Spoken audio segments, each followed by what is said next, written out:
Good morning and welcome to day 3, first photo of the day.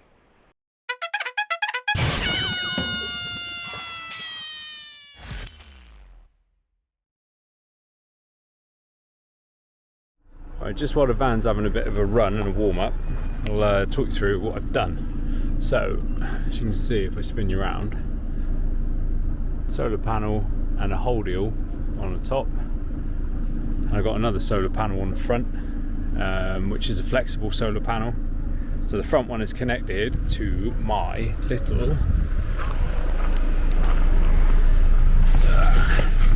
little Bluetti power station, and obviously the rear panel is connected to the leisure battery, beg your pardon, so I can go completely wild if I wish to.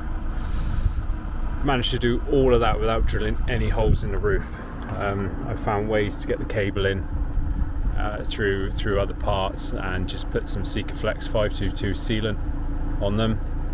That's what I've used on the roof with the adhesive on the solar panel as well, and all is working well. I've got to admit, the difference between the flexible solar panel and the rigid one, the flexible one does not get the pickup that the solid one does.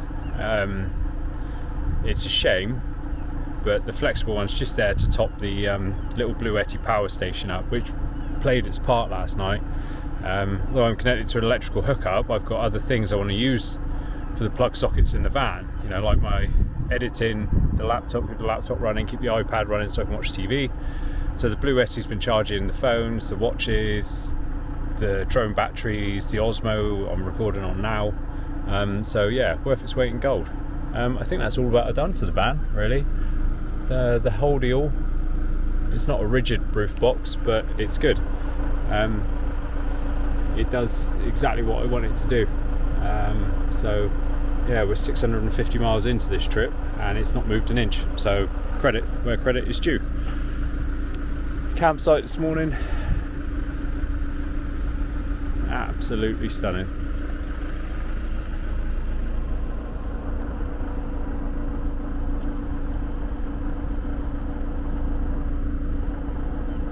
I'll see you in a bit. Driven just away from the campsite, 2.5 miles down the road. I spotted this on the way home last night. It's just a point when the tide's out, the rocks are exposed, and you can look all across, down through the loch and over the mountains. I'll turn you around and I'll show you. Just want to use today to show you that you don't have to do a sunrise, you don't have to do a sunset. You can still have a beautiful picturesque photo from normal natural daylight. Yes, the light's a little bit harsher. Yes, I've got a little ND filter in my pocket just in case, but I've got the contrast, you see. So let's turn you around again. The sun is that way somewhere. So you've got the shadows all over those mountains, and you come over here and you've got the sun hitting these, and then you've got the deep dark rocks. Sounds like a bloody storybook. You've got the light rocks here with the contrast versus the dark rocks over there. There's not really a leading line as such, but I'm going to get the camera right down low and see if we can lead off something. There's a little patch here. It looks like it sort of leads into the shot. But that's it. Let's set up on that and I'll talk you through some settings and the composition. Absolute testament to Sony. What a well-made camera. I've just dropped this camera. I am not a happy bunny. I thought it was in the tripod properly, but it's not. And when I put the tripod down, it dropped out and it hit the rocks and it went all the way down over there. Thankfully, I've got that small rig tripod stand on there, which covers a good majority of the camera. But I had the lens hood on, I had the glass cover on, I had everything on. Thank God it's all right. It seems to be working perfectly still. So if you're watching, anyone from Sony, well-made camera. So there you go, really. As you can see, it's quite dark down here. but that doesn't matter because it's the contrast, because you've got the light coming across these mountains. So I set it up at f14 1/20th ISO 160, and I've just put the ND neutral density filter on it. It's just on ND2, just to take that harsh light off and just bring out those clouds in the background a bit. Probably do a shot looking up the other end, and I'll put the first one up now.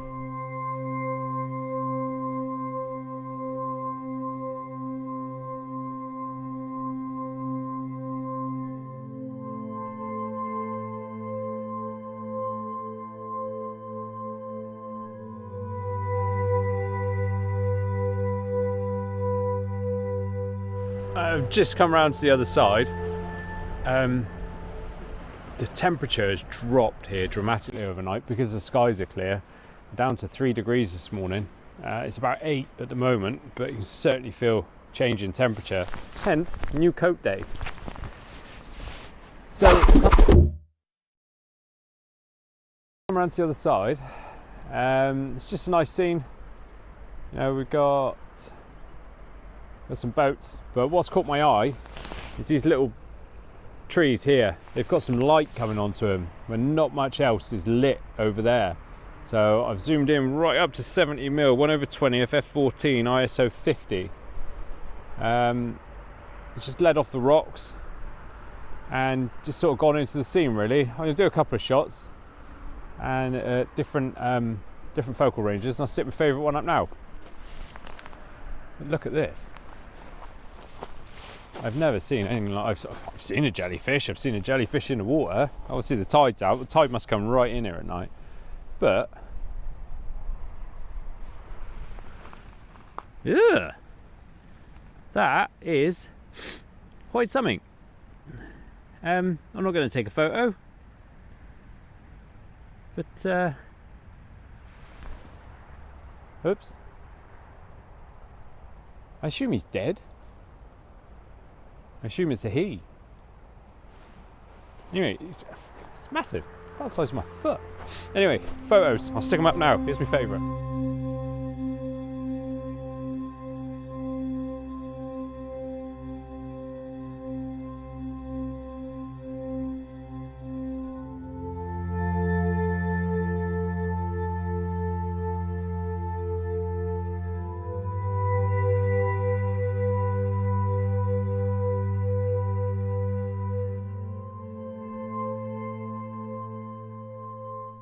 Right, unfortunately, there is no talk you through on this photo.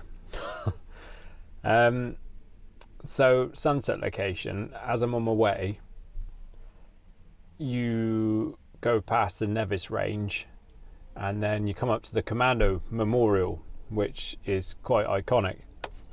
But behind the Commando Memorial is the Nevis range, and I cannot describe to you what I have just witnessed. So some dark clouds have gone over the top. It's still pretty windy here today, so they're moving quite quick, and they are just beaming beams of light down over the Nevis range. Fantails of light. It is spectacular. Oh, it was such a rush job. I grabbed the camera, I grabbed the tripod, I ran up there. All I remember is I've gone into just under 50mm, I think, just to capture Nevis himself and some of the range. I mean, the range is huge. You never get it all in. Even with the panorama, you never get it all in. I can't believe what I've just witnessed. That is stunning. If it's worked, here's the picture.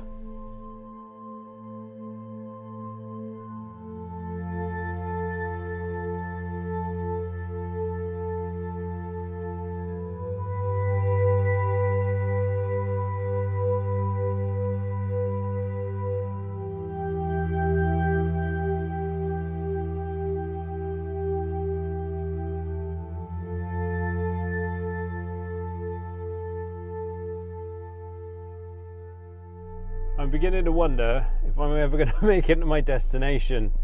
This place is freaking gorgeous. I can't believe my eyes.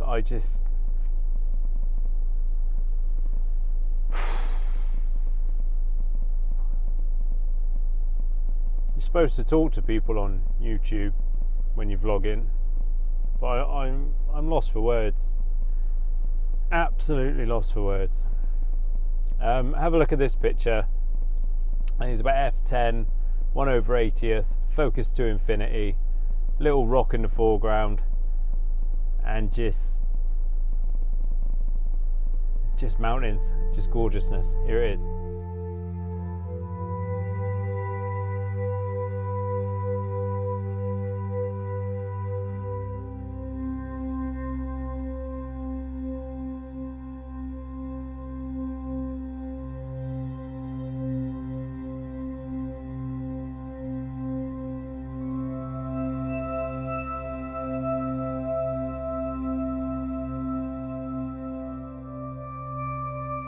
I've just come down here, I parked down the road and walked back up. It's absolutely gorgeous bits of light moving across this little range here. If I turn you around, we're off the tripod, we're handheld now. Imagine leading off the gate, sorry I got my hands full, leading off the gate there into the path, all the way up to those trees, then onto the peak of the mountain. It's a stunner, it's all handheld now. Got a wide angle on. I've done it in portrait, but I just swapped to landscape to encompass that tree. So hopefully they both work. They look good on the back of the camera. I'll put them both up now. Here you are. Nice one.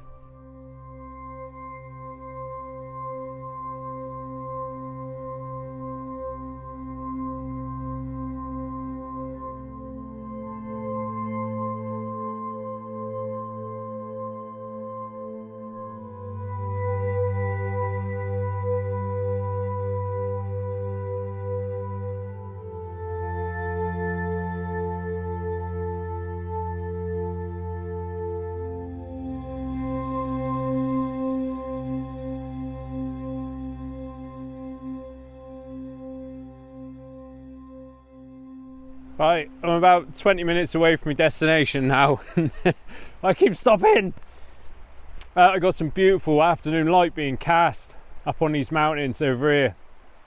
Zoom you in up there. See the beautiful light being cast and the shadows. The contrast is spectacular. So what I've done is I placed myself in the middle of the river, as you do. Done a little focus stack on a rock, and then another one up on the mountains. I used the 14mm lens again in a portrait angle to encapsulate that rock and the peak of the mountain, and you got some nice definition in the cloud behind it. I put on one of the little filters that I showed you from day 2. If you haven't seen the filters for the 14mm lens that Sony do with a little Chinese company called Hader, go back and look at day 2 video. I'll stick it there or there somewhere. Subscribe and you'll see all my videos, won't you? Gorgeous, beautiful. Here's the shot. Breathtaking, man. Which brings me to a point, before I put the shot up, I always allow enough journey time. I knew this was going to be stunning today. I did not anticipate how stunning. So I left the campsite at like 10 o'clock and I've just meandered my way down here all day. There's no rush. My sunset location is about 20 minutes away. It's 2 o'clock in the afternoon. Sunset's in about 2.5-3 hours. I'll be there in plenty of time.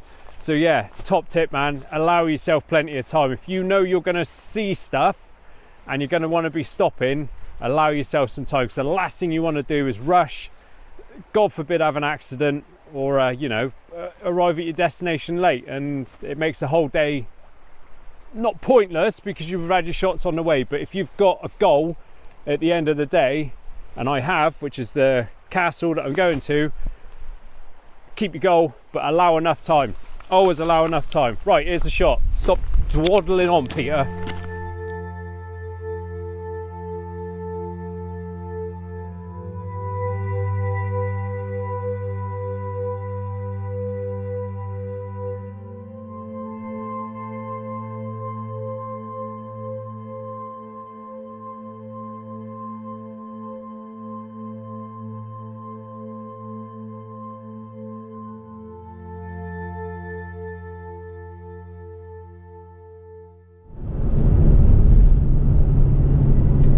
This is the old military road. I'm not sure how well you'll be able to hear me on the GoPro because it's facing the wrong way. I haven't got the speaker on there, and the engine noise sounds terrible in this van.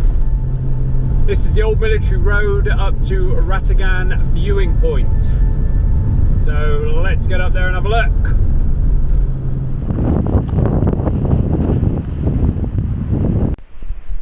It's getting rather blustery up here. This is Beerlac Ratagan over Loch Duick. There you go, said it. And there you go, there's the view. I've stuck the 14mm lens on. It's absolutely freezing. These peaks are called the Five Sisters. I'm reading it off the plaque here. So I've managed to encapsulate with that 14mm lens the plaque and the peaks. God, Jesus, it's the wind chill. It hasn't gone into double figures today. It's stayed at 9 degrees. I'm going back to the van. I'm heading down to my final point for sunset. Here's a photo of the Five Sisters.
Hey, so I'm in the final location, Eileen Donna Castle. I've been down in the car park. It's not where I want to be. So there's a viewpoint up about 3 minutes away, up around the corner. What you've got to be aware of in places like this is sunset it's about 4:45 tonight. Now bear in mind, there's mountains. The sun will disappear quicker.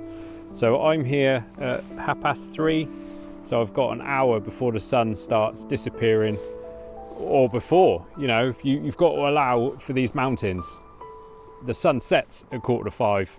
It may be gone way before that because of your background. Just things to bear in mind. There's some real harsh light at the moment. So what I've actually done is I've taken a shot.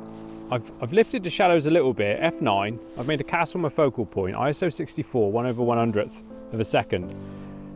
The sky's going to be blown out, but I like it. So I'm going to keep those shadows of the castle and blow the sky out. I'll put that picture up now. So I didn't do any more recording for the rest of the day as you look at these two quite harsh lighted photos that I've used.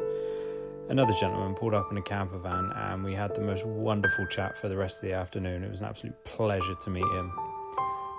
Anyway, I hope you found my YouTube channel, and I hope you find this last photo absolutely as amazing as I do, using quite harsh light and just bouncing it off the rocks. It's absolutely stunning. Here it is.